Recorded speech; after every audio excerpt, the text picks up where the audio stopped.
a residential school survivor of 11 years, and I bear the scars of what happened to me there. Our children lie here.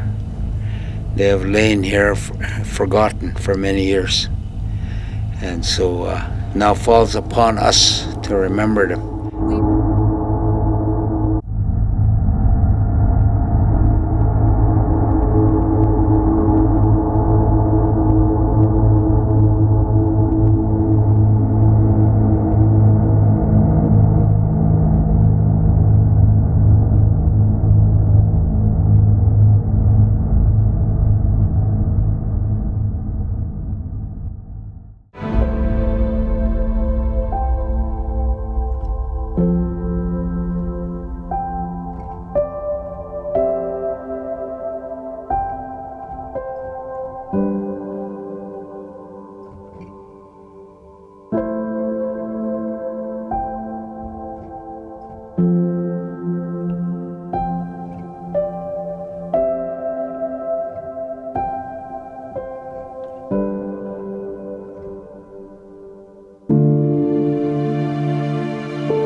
Nigan na gutawin na Eskimo, mutong ipito tayo Piatsumwa.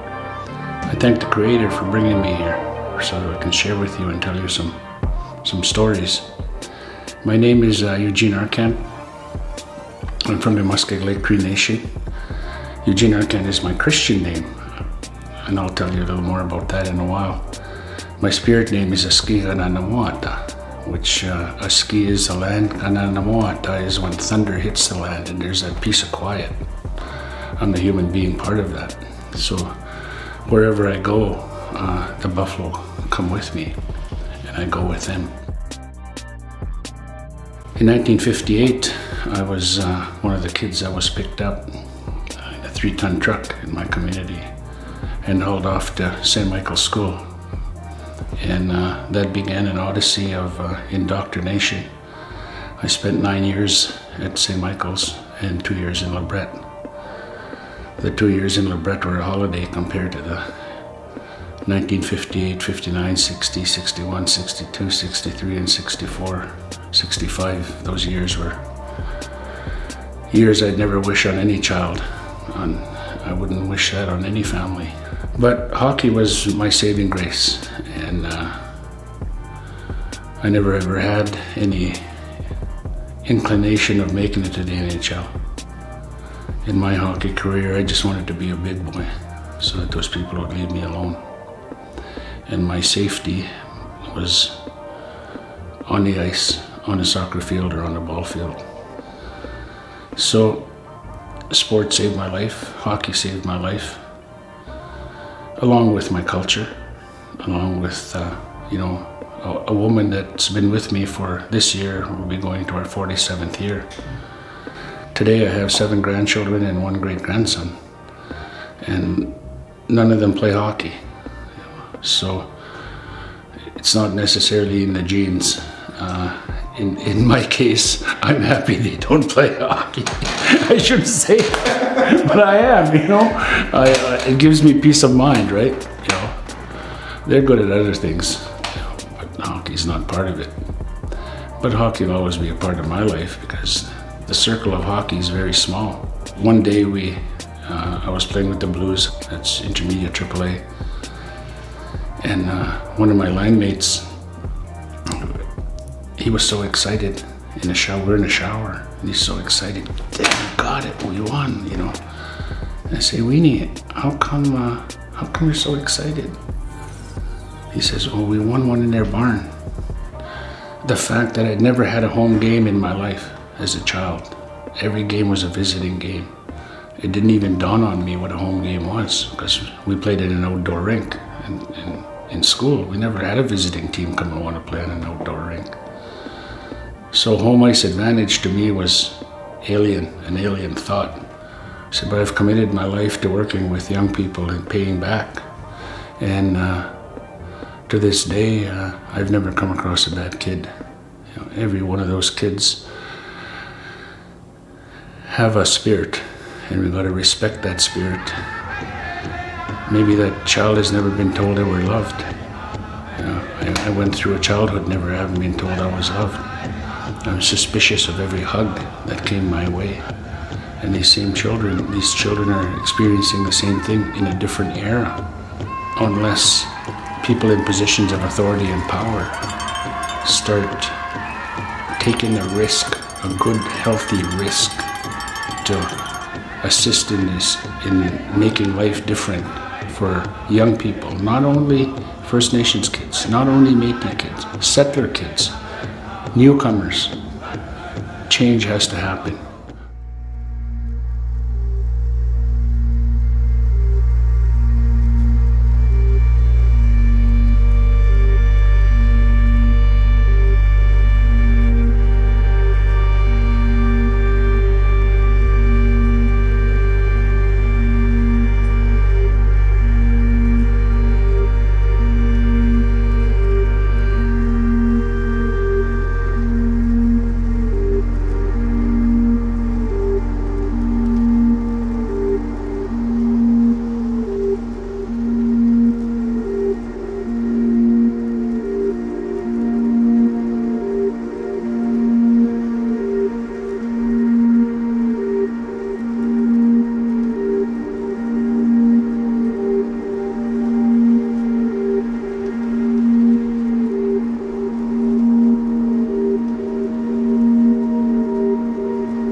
Good afternoon.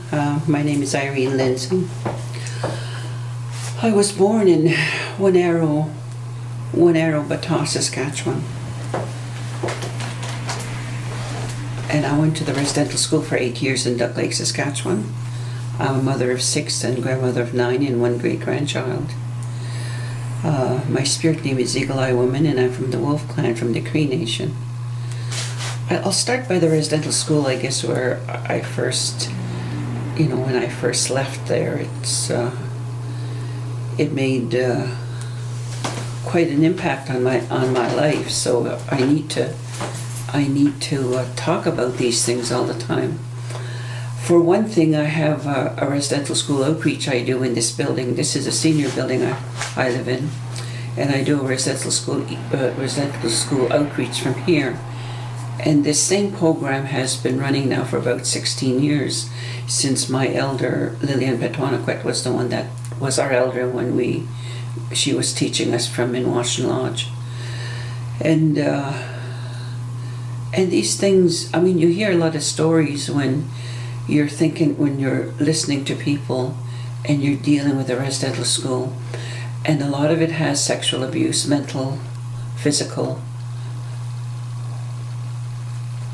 And these things are common in these stories that you hear, but a lot of times there's other things that I mention when I'm doing my program, is things to do with other issues than just the sexual abuse and mental abuse and all that stuff. And I find for myself what I went through which started when they had the apology there a couple of years ago and all that. And they wanted us to talk about it, and they wanted us to see what we thought about it. It's okay to have an apology, but that doesn't mean it's okay with you or for everybody else. For me, it was not okay for everything. It was okay for certain things, and that was fine, but there's some things what you went through in the residential school is not ever going to be forgiven as far as you're concerned. And that's one of my issues, is about parents. Parents, as a child with parents, with no parents, that's a big biggie, for a lot of us. And for me, when I think about my mother and my dad, and why I find this is so important is because when my dad died in 1972, I didn't even go to his funeral. I didn't even cry for my dad.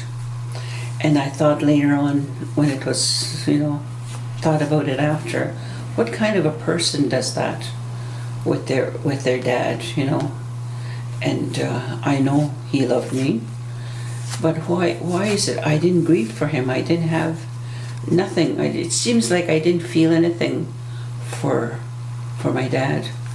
And that bothered me for quite a long time. That I carried that for quite a lot of years. So these things, I think a lot of survivors, they don't think about that part, about the parent stuff. Because for our time, when we think about our spirituality, I got my spirituality back.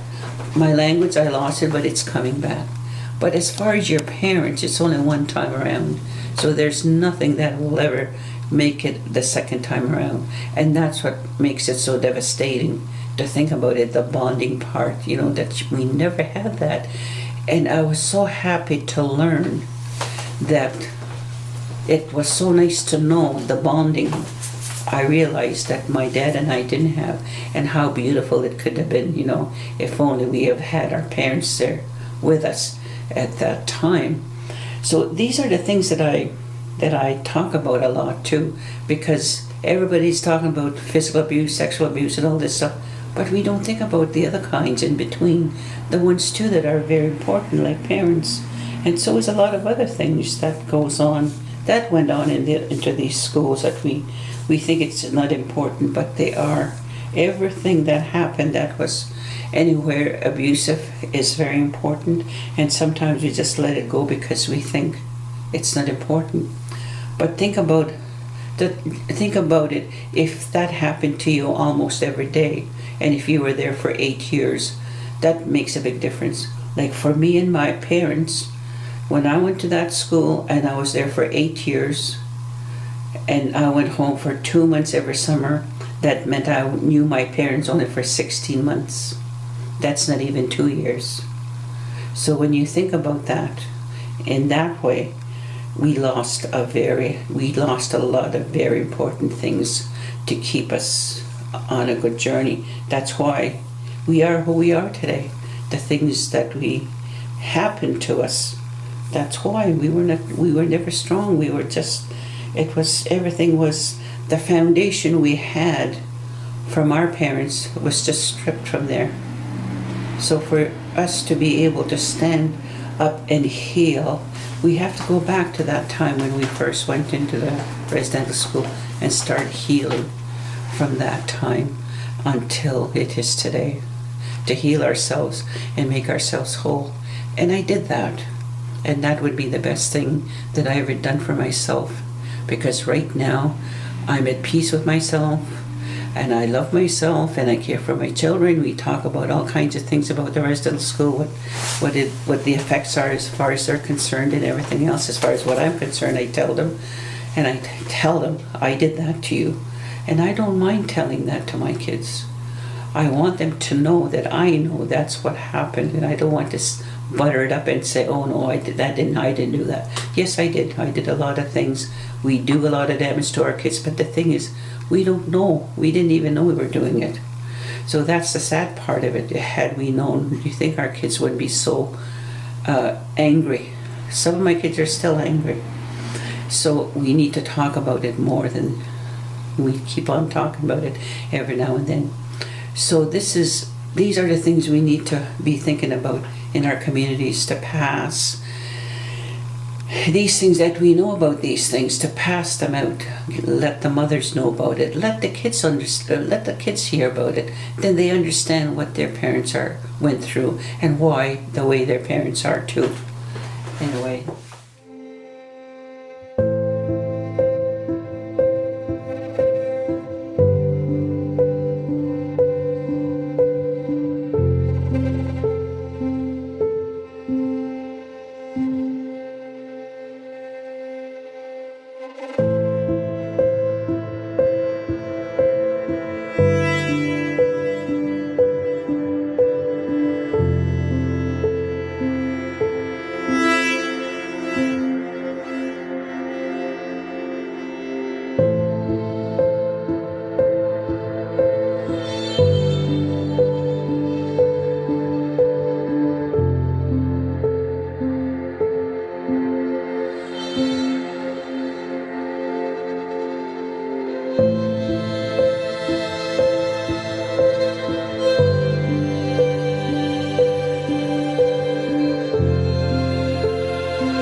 I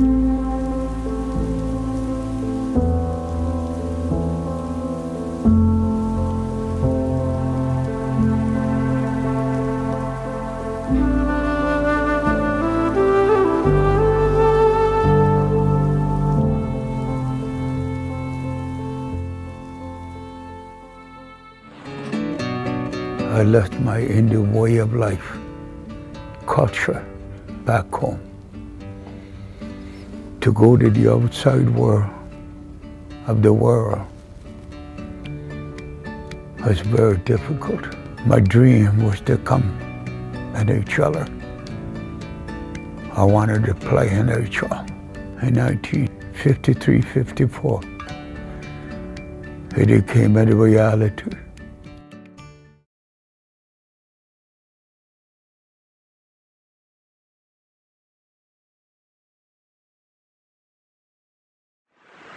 I was there in 1940 when I was only 6 years old with my brother Frank. And as we arrived at that school on Monday, I looked around and I'm glad I didn't see that building at all. And I looked, he said, "Grandpa, is that where you went to school?" I said, "Yeah." Like that, someplace around here. He said, "Where was the ring?" "Someplace around there," I said. You know, when I walked around the road with 3 of my grandchildren, I would see tears. Honey, I thought I would leave everything behind.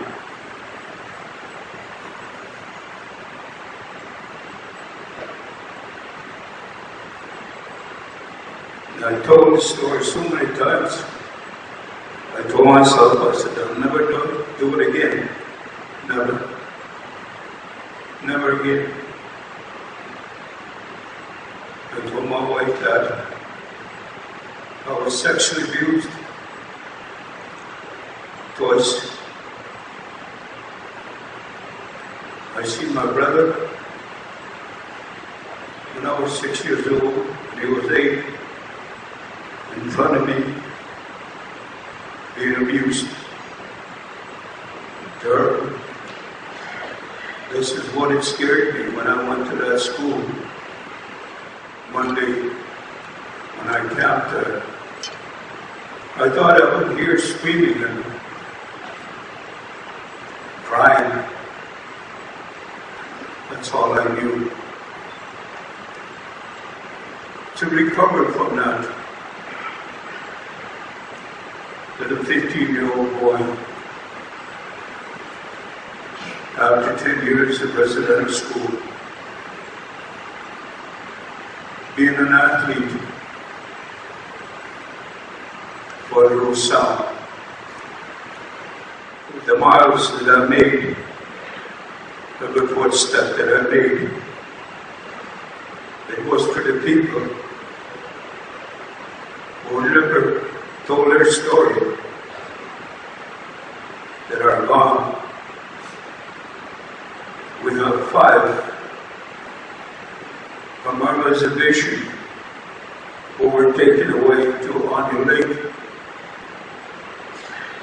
as 7-year-olds, 6-year-olds, whatever, older than I was, never came back.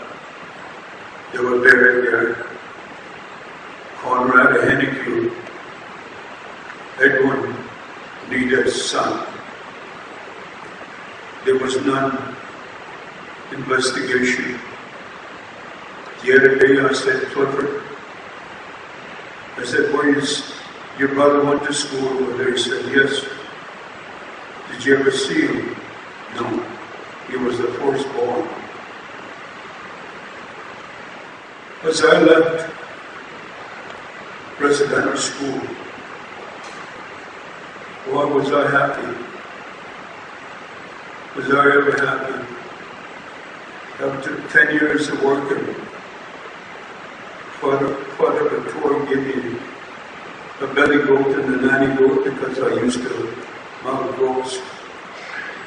Kids had TV, and that's what they drank.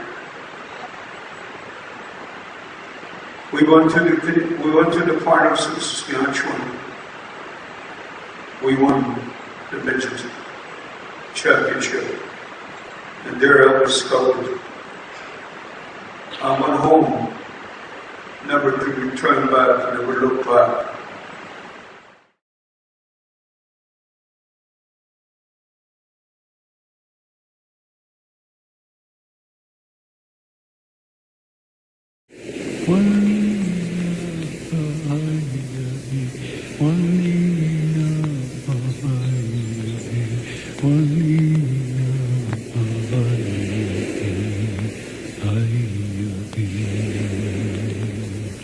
In 1492, a fellow by the name of Christopher Columbus landed on the shores of North America.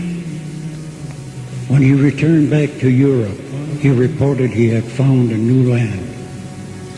And on this new land was heathens and savages. I'll buy the word savage, but I'm going to contradict him on the word heathens.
we don't know who these children are.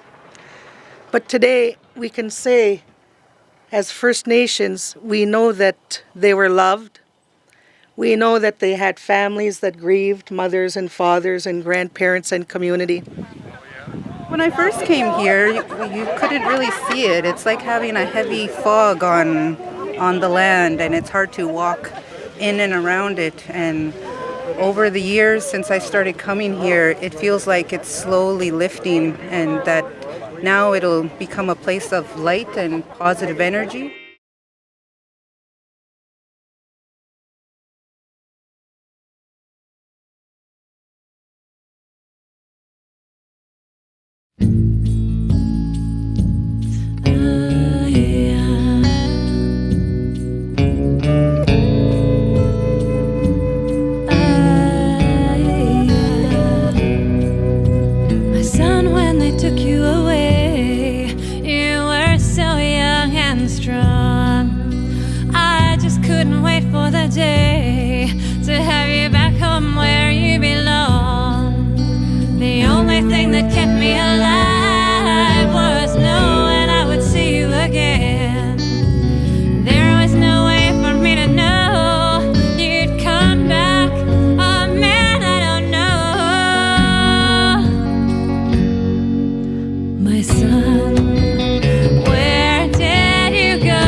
about the time that he arrived in England. And Charlie was, when Charlie was 6 years old, he had to go.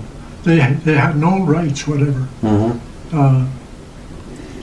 And I never knew that. None of them talked about it. None of them. And Mabel lived to be 97 years old. And I went to visit her in North Bay. and she was crying. And I said, why are you crying, Mabel? She said, I remember the Indian school. She said, I remember going home after school the first day, thinking I was going to go home and see my mother. And they came and got me, took me away, and told me I had done something bad. And she said, to feel that I had no rights to be able to go and see my mother was just such an awful thing for anybody to do to me. And so there was Mabel, Henry, Alan, Georgina, and Charlie, 5 of them. The last 2 didn't get involved. There was a sister, Violet, and myself. And lots of them, Charlie got to grade 10, I think. But that experience was a terrible experience.